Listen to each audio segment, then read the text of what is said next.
Hi hello friends, ಎಲ್ಲರಿಗೂ ನಮಸ್ಕಾರ. ರವಿಚಂದ್ರಿಕಾ ಕಿಚನ್ಗೆ ಸ್ವಾಗತ. ಇವತ್ತಿನ ರೆಸಿಪಿ ಬೆಳಗಿನ ಬ್ರೇಕ್ಫಾಸ್ಟ್ಗೆ ಏನು ಮಾಡೋದು ಅಂತ ಚಿಂತೆ ಮಾಡ್ತಾಯಿದ್ರೆ ಆಗಿದ್ರೆ ದಿಢೀರಾಗಿ ಬನ್ನಿ ಇಲ್ಲಿ ಸೋಯಾಬೀನ್ ಬಿರಿಯಾನಿನ ಯಾವ ರೀತಿ ಮಾಡೋದು ಅಂತ ಇವತ್ತಿನ ವಿಡಿಯೋದಲ್ಲಿ ತಿಳಿಸ್ಕೊಡ್ತಾ ಇದ್ದೀನಿ. ಹಾಗಿದ್ರೆ ತಡ ಮಾಡಿದೆ ಯಾರೆಲ್ಲ ನನ್ನ ಚಾನಲ್ನ ಸಬ್ಸ್ಕ್ರೈಬ್ ಮಾಡದೆ ನೋಡ್ತಾ ಇದ್ದೀರಾ ದಯವಿಟ್ಟು ಸಬ್ಸ್ಕ್ರೈಬ್ ಮಾಡ್ಕೊಂಡು ನೋಡಿ. ಇಲ್ಲಿ ಅರ್ಧ ಬೌಲಷ್ಟು ನಾನು ಸೋಯಾಬೀನ್ನ ತೊಗೊಂಡಿದ್ದೀನಿ.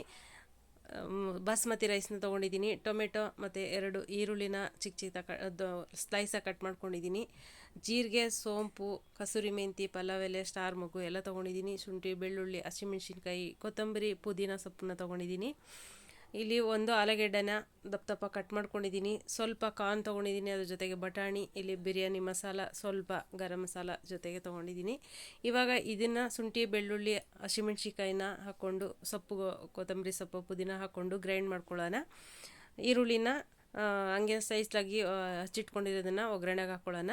ಇವಾಗ ಒಂದು ಕುಕ್ಕರ್ನ ತೊಗೊಂಡು ಬಿರಿಯಾನಿಗೆ ಎಷ್ಟು ಎಣ್ಣೆನ ಬೇಕೋ ಅಷ್ಟು ಎಣ್ಣೆನ ನಾನು ಹಾಕ್ಕೊಳ್ತಾ ಇದ್ದೀನಿ. ನಿಮಗೆ ಜಾಸ್ತಿ ಬೇಕು ಇನ್ನೂ ಸ್ವಲ್ಪ ಅಂತಂದರೆ ಜಾಸ್ತಿನ ಹಾಕ್ಕೊಳ್ಳಿ. ಇವಾಗ ಇಲ್ಲಿ ಮಸಾಲೆಗಳನ್ನ ನಾನು ಹಾಕ್ಕೊಳ್ತಾ ಇದ್ದೀನಿ.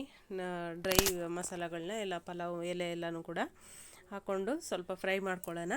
ಕಸೂರಿ ಮೆಂತಿ ಸಹ ಹಾಕೋದ್ರಿಂದ ಪಲಾವ್ಗೆ ಆಗಲಿ ಬಿರಿಯಾನಿಗೆ ಆಗಲಿ ತುಂಬಾ ಚೆನ್ನಾಗಿ ಟೇಸ್ಟ್ ಕೊಡುತ್ತೆ. ತುಂಬ ಘಮ ಘಮ ಅಂತ ಸ್ಮೆಲ್ ಬರ್ತಾ ಇರುತ್ತೆ. ಹಾಗಾಗಿ ಸೋಂಪು, ಜೀರಿಗೆ ಎಲ್ಲ ಹಾಕೋದ್ರಿಂದ ಸಖತ್ತು ಟೇಸ್ಟು ಕೂಡ ಕೊಡುತ್ತೆ. ಇವಾಗ ಅದು ಫ್ರೈ ಆದಮೇಲೆ ಈರುಳ್ಳಿನ ಪಲಾವ್ಗಾಗಲಿ ಬಿರಿಯಾನಿಗಾಗಲಿ ಯಾವುದಕ್ಕಾದ್ರೂ ಸ್ಲೈಸಾಗಿ ಕಟ್ ಮಾಡಿಕೊಂಡ್ರೆ ತುಂಬಾ ಚೆನ್ನಾಗಿರುತ್ತೆ. ಪಲಾವು ಕೂಡ ತುಂಬ ಚೆನ್ನಾಗಿ ಟೇಸ್ಟು ಕೂಡ ಅಷ್ಟೇ ಚೆನ್ನಾಗಿ ಬರುತ್ತೆ. ರುಬ್ಬ ಹಾಕೋದಕ್ಕಿಂತ ಈ ರೀತಿ ಸ್ಲೈಸಾಗಿ ಹಚ್ಚಿ ಹಾಕ್ಕೊಂಡ್ರೆ ತುಂಬಾ ಚೆನ್ನಾಗಿರುತ್ತೆ. ಇವಾಗ ಈರುಳ್ಳಿನ ಸ್ವಲ್ಪ ಫ್ರೈ ಆದಮೇಲೆ ಅದು ಎಲ್ಲ ಬಿಡಿ ಎಲ್ಲ ಬಿಟ್ಕೊಂಡಾದಮೇಲೆ ಟೊಮೆಟೊನ ಹಾಕಿ ಫ್ರೈ ಮಾಡಿಬಿಟ್ಟು ಇಲ್ಲಿ ಕಾರ್ನು ಮತ್ತು ಬಟಾಣಿ, ಆಲೂಗೆಡ್ಡೆ ಮತ್ತು ಸೋಯಾಬೀನ್ನ ನೆನೆಸಿ ಚೆನ್ನಾಗಿ ನೀರನ್ನ ಹಿಂಡಿಟ್ಕೊಂಡಿದ್ದೆ, ಅದನ್ನು ಕೂಡ ಹಾಕಿ ಇದ್ರ ಜೊತೆ ಚೆನ್ನಾಗಿ ಫ್ರೈ ಮಾಡ್ಕೊಳ್ಳೋಣ.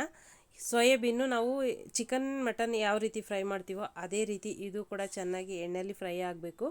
ಫ್ರೈ ಆದ್ರೇ ಅದು ಟೇಸ್ಟು ಕೂಡ ಚೆನ್ನಾಗಿ ಬರೋದು. ರುಬ್ಬಿರೋ ಅಂಥ ಮಸಾಲೆನ ನಾನು ಸೇರಿಸ್ತಾ ಇದ್ದೀನಿ ಇದ್ರ ಜೊತೆಗೆ. ಇದು ಕೂಡ ಚೆನ್ನಾಗಿ ಶುಂಠಿ, ಬೆಳ್ಳುಳ್ಳಿ ಎಲ್ಲ ಇರೋದ್ರಿಂದ ಇವಾಗ ನಾವು ನೀರು ಹಾಕೋದು ಮುಂಚೆಗೇ ಚೆನ್ನಾಗಿ ಫ್ರೈ ಮಾಡ್ಕೋಬೇಕು. ಒಳ್ಳೆ ಘಮ ಘಮ ಅಂತ ಸ್ಮೆಲ್ ಬರ್ತಾ ಇರುತ್ತೆ, ತುಂಬಾ ಟೇಸ್ಟಿಯಾಗಿರುತ್ತೆ. ಇವಾಗ ಇಲ್ಲಿ ಮಸಾಲೆ ತೊಗೊಂಡಿದ್ದೀನಲ್ಲ, ಮಸಾಲೆ ಕೂಡ ನಾನು ಆ್ಯಡ್ ಮಾಡ್ತಾಯಿದ್ದೀನಿ. ಮಿಕ್ಸ್ ಮಾಡ್ಕೊಳ್ಳೋಣ. ಇದ್ರ ಜೊತೆಗೆ ಸ್ವಲ್ಪ ಬಿರಿಯಾನಿ ಮಸಾಲ ಮತ್ತು ಒಂದು ಅರ್ಧ ಚಮಚ ಗರಂ ಮಸಾಲ ತೊಗೊಂಡಿದ್ದೀನಿ. ಇಲ್ಲಿ ಒಂದು ಅರ್ಧ ಕಪ್ಪಷ್ಟು ಮೊಸರನ್ನ ಹಾಕ್ಕೊಳ್ತಾ ಇದ್ದೀನಿ. ಮೊಸರು ಹಾಕೋದ್ರಿಂದ ಅನ್ನ ಕೂಡ ತುಂಬಾ ಟೇಸ್ಟಿಯಾಗಿ ಕೂಡ ಬರುತ್ತೆ, ಒಂಥರ ಶೈನಿಂಗ್ ಕೂಡ ಬರುತ್ತೆ. ಹಂಗಾಗಿ ಮೊಸರು ಹಾಕಿದ್ರೆ ತುಂಬಾ ಚೆನ್ನಾಗಿರುತ್ತೆ ಬಿರಿಯಾನಿಗೆ. ಅದಕ್ಕೋಸ್ಕರ ಇಲ್ಲಿ ನಾನು ಬಿರಿಯಾನಿಗೆ 1.5 ಕಪ್ಪಷ್ಟು ನಾನು ಬಾಸುಮತಿ ರೈಸ್ನ ತೊಗೊಂಡಿದ್ದೀನಿ. ಇವಾಗ ಮಿಕ್ಸ್ ಮಾಡ್ತಾಯಿದ್ದೀನಿ. ಒಗ್ಗರಣೆಲ್ಲ ಸ್ವಲ್ಪ ಮಿಕ್ಸ್ ಮಾಡೋದ್ರಿಂದ ಚೆನ್ನಾಗಿರುತ್ತೆ ಅಂತ ಹೇಳ್ಬಿಟ್ಟು ಇವಾಗ ರುಚಿಗೆ ತಕ್ಕಷ್ಟು ಉಪ್ಪನ್ನ ಹಾಕ್ಕೊಳ್ಳೋಣ. ಒಂದು ಸರಿ ಮನೇಲಿ ಈ ರೀತಿನೂ ಟ್ರೈ ಮಾಡಿ. ನಾನು ಯಾವ ರೀತಿ ನಾನು ಹೇಳ್ಕೊಟ್ಟಿದ್ದೀನಿ ಅದೇ ರೀತಿ ಟ್ರೈ ಮಾಡಿದ್ರೆ ತುಂಬಾ ಚೆನ್ನಾಗಿ ಟೇಸ್ಟು ಕೂಡ ಬರುತ್ತೆ. ರೈಸು ನಾವು ಎಷ್ಟು ತೊಗೊಂಡಿದ್ದೀವೋ 1 ಕಪ್ ರೈಸಿಗೆ 2 ಕಪ್ಪಷ್ಟು ನೀರನ್ನ ಹಾಕ್ಕೊಳ್ಳಿ.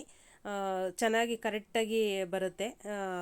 ಉದುದ್ರಾಗಿ ಕೂಡ ರೈಸು ಚೆನ್ನಾಗಿ ಬರುತ್ತೆ. ನೋಡಿ, ಬಾಸ್ಮತಿ ರೈಸು ಎಲ್ಲೂ ಕೂಡ ಒಂದು ಚೂರು ಆ ಕಡೆ ಈ ಕಡೆ ಇದಾಗಿಲ್ಲ, ಅಷ್ಟೇ ಬಿಡಿಯಾಗಿದೆ. ಕಾಣಿಸ್ತಾ ಇರ್ಬೋದು. ಸ್ವಲ್ಪ ತಣ್ಣಗಾದರೆ ರೈಸು ತುಂಬಾ ಚೆನ್ನಾಗಿರುತ್ತೆ. ಬಿರಿಯಾನಿ ರೆಡಿಯಾಗಿದೆ ಬಾಸುಮತಿ ರೈಸಿಂದ.